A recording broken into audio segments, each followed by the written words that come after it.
화요일 용봉탕 시간입니다. 국민의힘의 김용남 전 의원, 더불어민주당의 조상호 법률위 부위원장 두 분 나오셨습니다. 안녕하십니까? 네, 안녕하세요. 네, 안녕하십니까? 네. 자, 오늘 두 분의 이제 용호탕 아니에요? 예, 용호탕이고 이렇게 말씀드리면 그렇지만 정상 법률가 두 분 이제 나오셨네요. 만졸 변호사가 빠졌습니다. 예, 지난 이 정봉주 의원이 일이 좀 있어서 좀 빠지시고, 자, 오늘서 법률적인 얘기, 좀 쟁점이 된 얘기부터 좀 많이 해보겠습니다.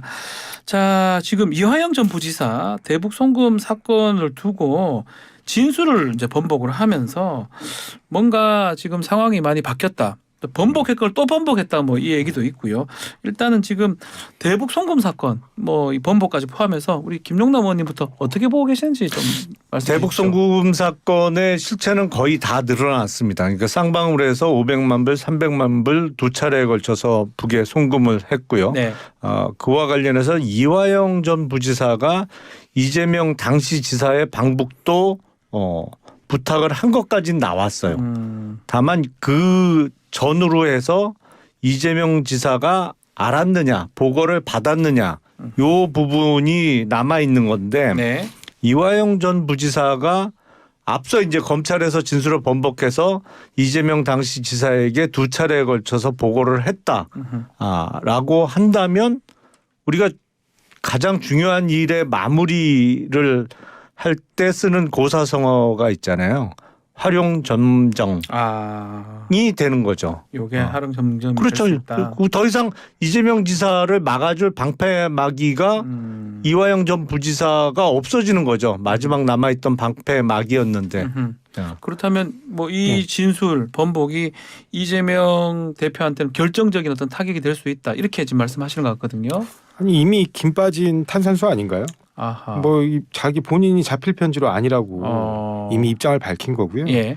마치 지금 검찰이 하는 행동은 김 빠진 탄산수 한 잔 마시고 혼자 가는 그런 느낌이에요. 그러니까 뭐 아무것도 없으니까 예. 어떻게 끌어내가지고 진술 하나 얻어냈다고 동네방네 떠들고 다녔는데 사실 그 진술이 맥 빠진 진술이었던 거죠. 그러니까 이 건에 보면 얼마나 검찰이 좀 짠한지 좀 알 수 있어요. 짠하다고요? 네, 짠하죠. 왜냐하면 객관적인 물증이 있는데 그 물증과 그다음에 그 물증을 통해서 얻어간 이득들이 있어요. 그거는 눈을 감아요. 절대 안 보려고 그래. 네. 이 사람들이 500만 불이라는 돈을 주고 히토리 광산 사업권을 얻었단 말이에요. 네. 그래가지고 그걸로 대대적으로 광고를 하고 공시를 띄워서 어마어마한 쌍방울 말하는 맞습니다. 거죠? 예, 쌍방울이 그 계열사 나노스를 통해 가지고 네. 어마어마한 주가 그 부양으로 이득을 예. 얻어요. 예. 주가 조작 범죄에 의심되는 거잖아요, 예. 당연히. 근데 그거는 수사를 안 합니다. 그러니까 그걸 안 하고 그 500만 불이 히토리 광산 사업권에 대한 계약금이 아니고 스마트폰 비용이라고 우겨요. 그걸 그 근거는 그걸로 막대한 이득을 얻은 김성태 전 회장, 쌍방울 네. 회장, 그 사람의 진술뿐이에요. 그리고 그걸 같이 또 엮어가지고 뭐 어떻게든 그 경기도랑 엮고 경기도랑 엮어서 연결점이 나오면 결국에는 이재명 대표 책임 아니냐, 경기도지사니까. 막 그런 스토리를 만들어가는 과정이 좀 짠하다, 그렇게 생각됩니다. 자, 뭐 지금 말씀대로라면 뭐 제3자 뇌물죄 지금 그거 지금 하고 있는데 이 스토리를 만든 것이다, 이렇게 검찰 측에서 이렇게 조상호 부위원장 그렇게 말씀을 하는 것 같습니다. 아니 뭐 민주당이야 항상 그런 식으로 스토리를 만드는 네. 것이고, 네. 근데 이게 일의 진행을 보면 네. 이제 그 북경에서도 만나고 필리핀에서도 만나잖아요. 네. 그러니까 김성태 쌍방울 회장 그리고 당시 이화영 경기도 부지사 네. 그리고 북측 관계자 만나잖아요. 그러니까 저 얘기가 사실이라면 이화영 부지사가 그 자리에 낄 이유가 없는 거죠. 쌍방울이 북한으로부터 시토류 수입권 사업권을 따내기 위해서 비즈니스를 한 거라면 그 비즈니스 하는 자리에 경기도 부지사가 왜 꼭 껴요? 그거 자체가 성립이 안 되는 거예요. 그러니까 사후적으로 오히려 이재명 대표 측이 만들어낸 얘기죠, 저거는. 아니 뭐 저기 잘 모르시나 본데 뭐 예전에는 뭐 국민의힘에서 그렇게 오랫동안 뭐 쌍방울 회장과 그 이화영 부지사가 유착 관계에 있었다라고 주장하시더니 마치 지금은 전혀 모르는 관계인데 거기에 이재명 대표를 위해서 억지로 낀 것처럼 말씀하셔서 좀 답답한데 네. 저는 간단합니다, 이 사건은. 왜냐하면 이 사건에 그 쌍방울의 고문 변호사로 잔뜩 들어가 있는 사람들이 전부 이른바 윤석열계 사람들이에요. 쌍방울 변호사들이요? 그렇습니다. 그 대표적인 사람이 이남석 변호사 아닙니까? 얼마나 믿었으면 자기가 누군가를 보호해주기 위해서 소개해주는 변호사가 이남석 변호사겠어요. 직접 본인의 육성 녹음까지 남아 있어요. 내가 소개했다고. 네. 근데 그런 사람들이 그 쌍방울 사건에 깊게 관여돼 있는데 1년이 되도록 이재명 대표에 대한 증거를 못 찾았다? 없는 거예요. 그러면 사후적으로 만들지 않았으면 그렇게 깊이 그 사건에 깊이 연루되어 있고 현재도 변론을 맡고 있는 이남석 변호사가 왜 그거에 대한 증거를 아무것도 못 내놓습니까? 이분은 심지어 검찰에서 조서도 빼왔어요. 그거 빼온 걸로 거기 직원들이 처벌받지 않았어요? 본인은 물론 무죄 받았지만 거기 그 함께 고용됐던 그때 당시에 검찰 출신 계장 출신 그 쌍방울 관련 직원들이 다 처벌됐어요. 네. 그리고 그 빼내온 검찰의 조서는 어디로 갔느냐? 이남석 변호사한테 갔습니다. 그 정도로 막강한 분이에요. 검찰과 유착이 굉장히 잘 되어 있는 분이에요. 근데도 증거도 못 내놓는다? 알겠습니다. 그 논리적으로 저게 성립하는 얘기인지 도대체 이해가 안 되는데 이남석 사건이 확인된 변호사하고 겁니다. 윤석열 대통령하고 뭐 과거에 같이 근무한 경험이 있을지는 모르겠으나 그 뭔 소리예요 지금 도대체? 다시 네. 본인이 현직 검찰 고위 간부로 있을 때 누군가 고초를 겪고 있다고 하니까 남석이한테 얘기해봐 그렇죠. 그 라고 얘기는 얘기한 이제 거 녹취 정도예요. 자료가. 예, 알겠습니다. 다시 돌아가서 진술 번복이거든요. 이렇게 수사하거나 아니면 재판 과정에서 이렇게 진술을 번복하는 경우 어떤 경우인지 또 많이 보셨는지 어떻습니까? 두 분 또 검사 변호사를 하셨으니까요. 왕왕 있죠. 그러니까 그 경찰이나 검찰 수사 단계까지만 해도 버티다가 이제 재판 과정에서 진술 번복되는 가장 큰 이유는 네. 자신의 미래에 대한 두려움이죠. 구속 기간이 장기화되다 보면 그 안에서 생각이 많아지거든요. 네. 그래서 자기가 도대체 이러면 내가 몇 년을 여기서 보내야 될까 뭐 이런 두려움.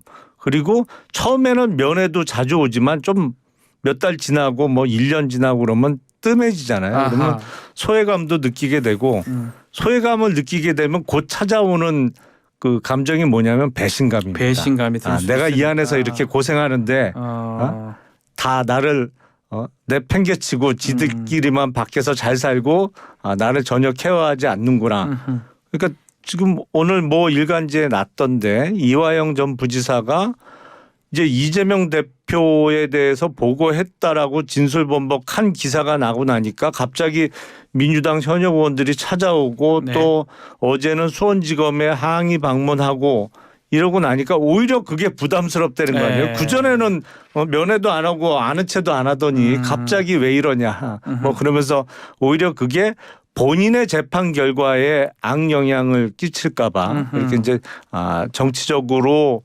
민주당에서 대응하는 것이 본인의 실제 이화영 전 부지사가 가장 관심 있는 거는 본인의 형량 그리고 선고 결과잖아요.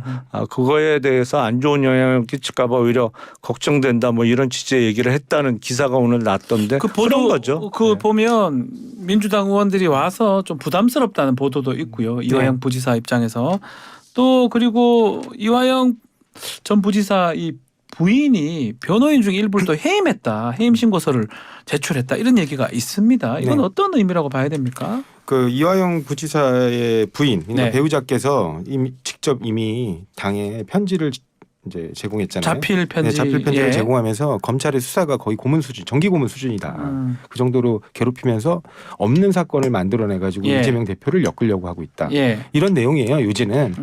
그래서 우리 남편이 지금 약간 혹시라도 마음이 흔들리더라도 그거는 진위가 아니다라는 취지인 것 같아요. 근데 그 과정에서 역할을 했던 그 변호사하고의 약간 저 신인 관계에 문제가 있었던 것으로 그 보입니다. 역할이라면 이제 진술 번복 관련 역할. 네, 그렇습니다. 근데 실제로 네. 또 독특한 건 어쨌든 뭐 여기 지금 세 분 다 변호사지만 네. 변호사로서 가장 중요한 건 의뢰인. 그러니까 본인의 의뢰인. 그렇죠. 피의자 네. 피고인의 네. 뜻 아닙니까? 그래서 결국에 나는 이재명 대표에게 그런 사실을 보고한 적 없다라고 다시 또 정확하게 본인의 입장을 밝힌 그 자필 편지를 네. 누가 공개했느냐? 그 이른바 이거 배우자분과 약간의 이제 어떤 심리적인 트러블이 있었다고 하는 그 변호사께서 공개하신 거예요. 그게 직접 왜냐하면 변호사도 어쨌든 피고인 피의자의 입장을 최대한 고려하고 거기 입장에서 무조건 판단을 해야 되기 때문에 네. 그 입장을 따라가지만 결국에는 이화영 부지사의 뜻이 그 뜻이었던 거예요. 그러니까 그 뜻을 그대로 전달한 거거든요. 네. 그러니까 그래서 그 내부의 어떤 그런 문제들은 정리된 것으로 저는 보이고요. 그다음에 지금 아까 말씀하신 것처럼 이화영 부지사가 지금에 와서 하는 진술들에 과연 신빙성을 부여할 수 있느냐. 앞으로 어떤 진술이 나오든 그런 거는 쉽지는 않아요. 왜냐하면 지금 벌써 김영남 전 의원님께서 말씀을 해주셨거든요. 왜 이렇게 그 진술이 흔들리고 바뀌는 것입니까에 대해서 장래에 대한 두려움 그리고 배신감.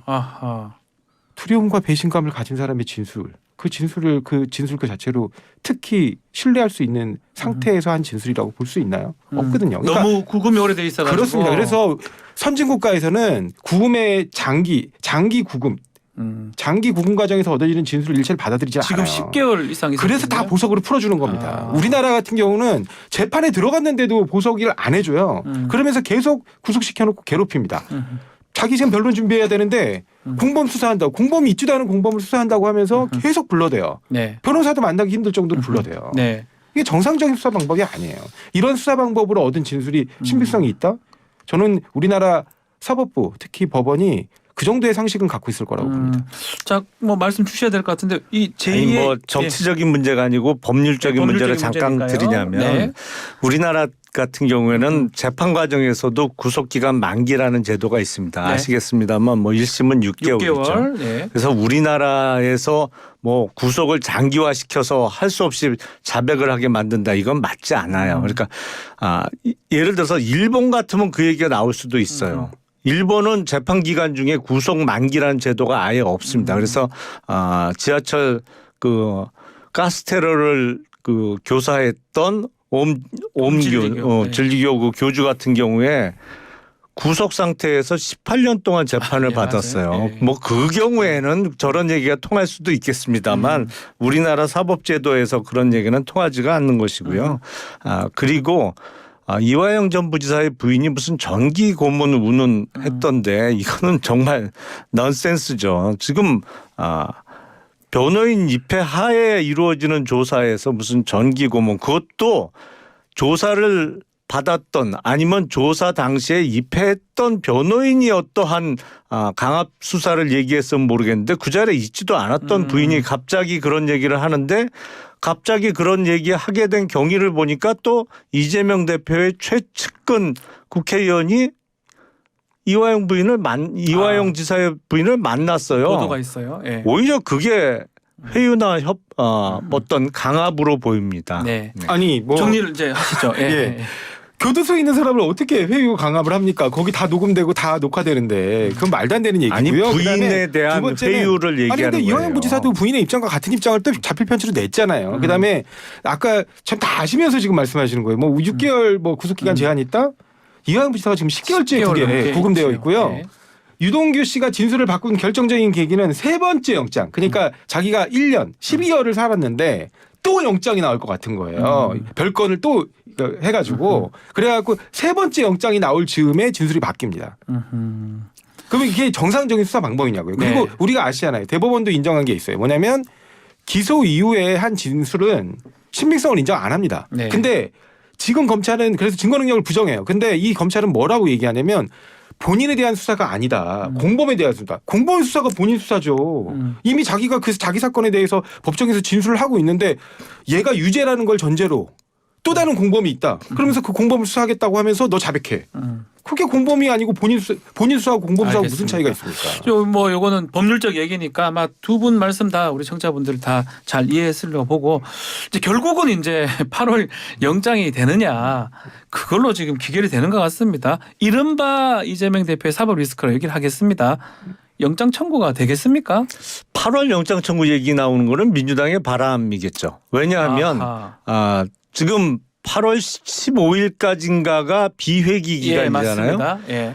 그러니까 거의 1년 내내 회기를 잡아놨다가 20일도 채 안 되는 기간을 잠깐 쉬면서 그 사이에 네. 검찰이 영장 청구를 해야 된다. 비회기에. 그건 네. 민주당 얘기고 지금 수사 진행 상황 보면 대북 송금 사건도 이화영 전 부지사가 진술을 바꿨냐 안 바꿨냐 놓고 지금 옥신각신 하고 있는데 예.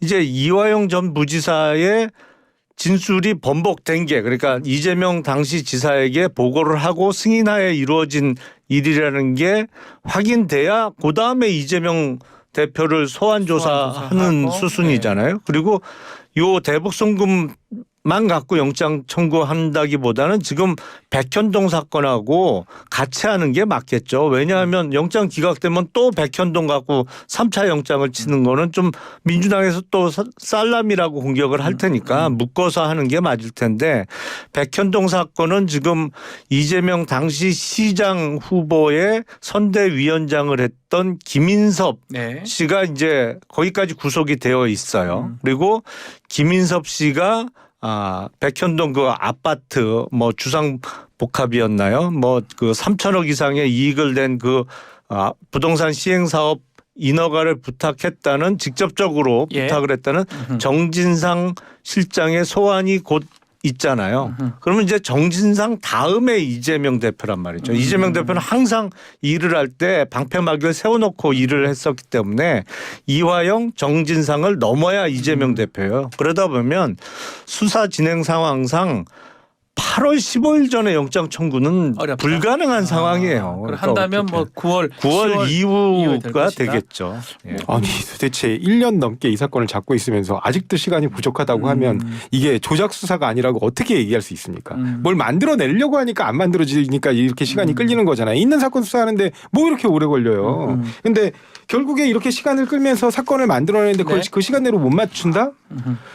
지금 아까 김영남 전 의원님께서 말씀하신 것처럼 8월 영장 청구는 오히려 민주당이 바라는 바예요. 왜냐하면 이 체포동의안이 들어가게 되면 이게 무기명 투표라는 거죠. 그래서 누가 찬반을 했는지를 알 수가 없어요. 그래가지고 혹시라도 또 부결되면 우리한테 떠넘기게 할 거 아닙니까? 민주당이 뭐 이걸 부결시켰네, 방탄국회를 열었네. 근데 국회는 계속 일을 해야 돼요. 네. 국회가 이 문제 때문에 우리 회기 열지 말자 이럴 수 있습니까? 결국에 일을 해야 되는데. 그러면 검찰이 지금처럼 호기가 어디 있어요? 그동안 뭐 증거가 차고 넘친다면서요. 그러면 딱 이때 넣어야죠. 오히려 우리가 방탄국회를 열려고 하면 지금 이 비회기 때 또 열 수 있거든요. 임시국회. 안 연다잖아요. 안 열면서 들어와라 이거예요. 그리고 정정당당하게 맞서겠다는데 왜 못 들어옵니까? 결국에는 검찰이 뭐가 그러니까 꿀리는 게 있으니까 그런 거예요. 증거 이런 게 좀 그러니까 그렇다. 부족하니까 그런 거 아닙니까? 저렇게 말을 만들어낼 수 있구나라는 생각이 정리해 주세요. 드는데 예. 아니, 왜 사실은 들어옵니까? 네. 작년부터 지금까지 1년 동안 계속 회기를 잡았잖아요. 네.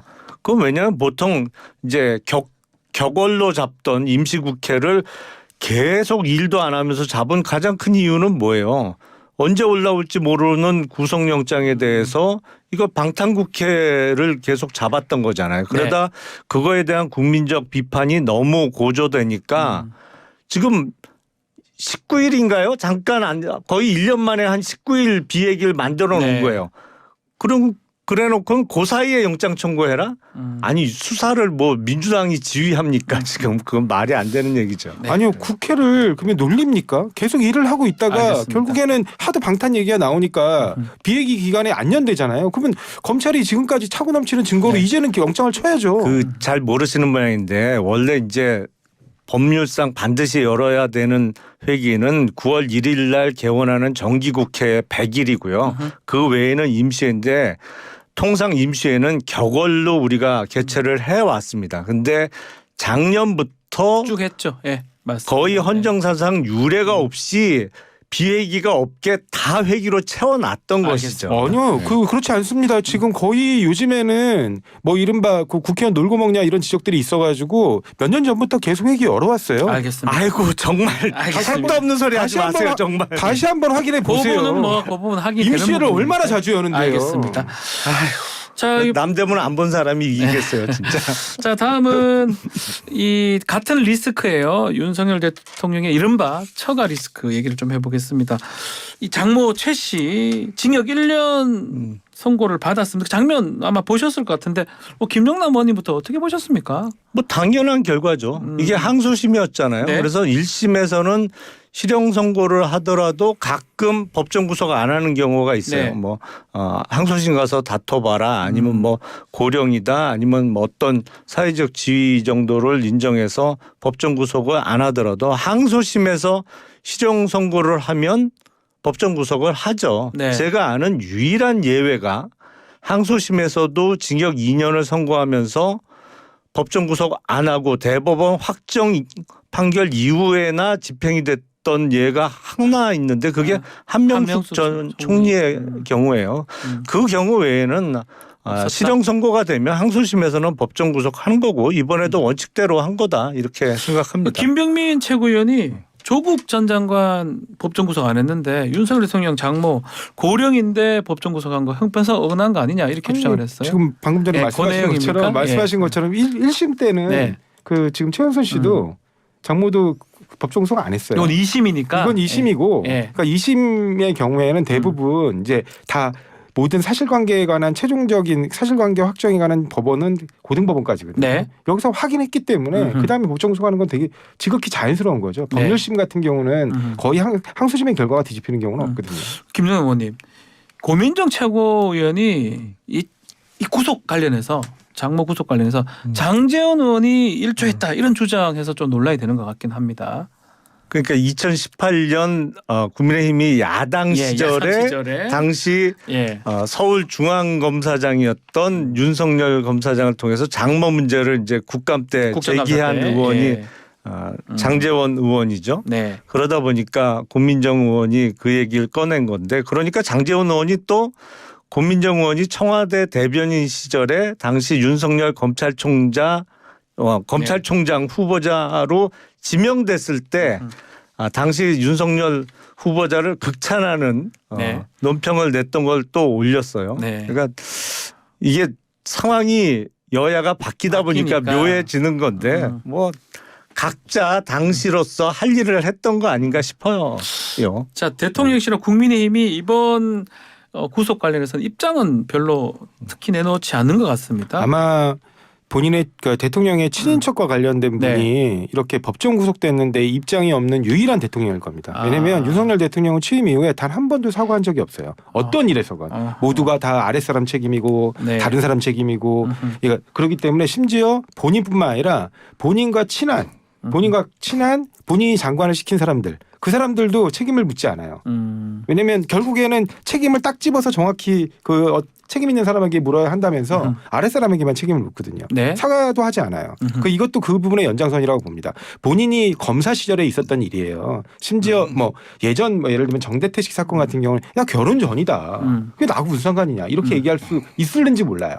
근데 이 사건은 그렇지 않습니다. 본인이 고위 검사로 있을 때 벌어졌던 일인데도 여전히 함구하고 있어요. 그럼 딱 그분 스타일이에요. 지금 얘기한 것 중에 친한 사람도 보호한다. 이상민 장관 얘기가 좀 떠오르는데 오늘 탄핵 선고가 14시에 있습니다. 어떻게 보십니까? 우리나라 탄핵은 사법적 탄핵이죠. 네. 그러니까 그래서 사법기관에서 이제 탄핵 여부를 결정하는 것이죠. 예. 미국 같은 경우에는 정치적 탄핵이에요. 네. 미국은 상원에서 의회에서 하는 거죠. 표결로 결정을 하잖아요. 네. 그러니까 탄핵 사유는 헌법과 법률의 중대한 위배를 했을 때입니다. 그런데 이상민 장관에 대한 책임은 법적 책임이라고 보기는 어려워요. 정치적 책임을 져야 되는 것이죠. 그렇기 때문에 이게 야당에서 정치적 책임 추궁은 얼마든지 할 수 있습니다만 이걸 탄핵으로 몰고 가면 헌법재판소 재판관들이 이게 법률적 책임이 있다고 판단하기는 어려워요. 그러니까 기각일 것이다. 탄핵 소추 자체가 무리였다고 보고 당연히 기각될 거라고 봅니다. 법률적 탄핵이기 때문에. 조상호 부위원장도 말씀하신 대로 법률적 탄핵이지만 우리 헌법은 중대한 법률 위반만 규정하고 있지 않습니다. 중대한이란 말 자체는 없고요. 다만 대통령 같이 국민들이 다수가 돼서 직접적으로 뽑은 그런 선출직 것도 특히 대통령과 같은 굉장히 많은 국민들이 선택한 그런 선출직인 경우에는 중대한 헌법 또는 법률 위반이어야 되는 게 아마 현재 판례 법률로 확립된 거고요. 이런 지금 임명직 같은 경우는 헌법 법률 위반이 있으면 탄핵돼야 되죠. 그리고 말씀하신 것처럼 정치적인 탄핵이 아니다. 우리 국가공무원법은 성실 의무도 규정하고 있고요. 품위 유지 의무도 규정하고 있습니다. 이렇게 꼭 형사법 위반이 아니더라도 개별 법률의 위반이 있으면 그게 탄핵 사유가 된다는 것 또한 확립된 헌재 판례범입니다. 예상할 수 있을까요 그러면? 저는 당연히 그분이 예. 여러 면에서 굉장히 그 탄핵 사유가 많다고 보는데 조금 아쉬운 거는 이른바 경찰법 시행령 그거를 좀 같이 탄핵 사유로 넣었어야 되는데 그 부분이 좀 안 들어간 게 아쉽고요. 그렇지만 159명의 생태 같은 젊은이들이 그 길거리에서 그냥 압사당해 죽었지 않습니까? 네. 그러니까 그런 부분에 대해서 당시에 주무장관이었던 이상민 장관이 적절하게 과연 대처했느냐? 국민들 누구도 그렇게 생각하지 않습니다. 그 네. 부분에 대한 헌법재판소의 판단이 있을 것이라고 봅니다. 저는. 알겠습니다. 자 오늘 용호탕입니다. 마무리를 해야 될 것 같습니다. 김용남 전 의원, 조상호 부위원장 두 분 감사합니다. 네, 고맙습니다. 감사합니다.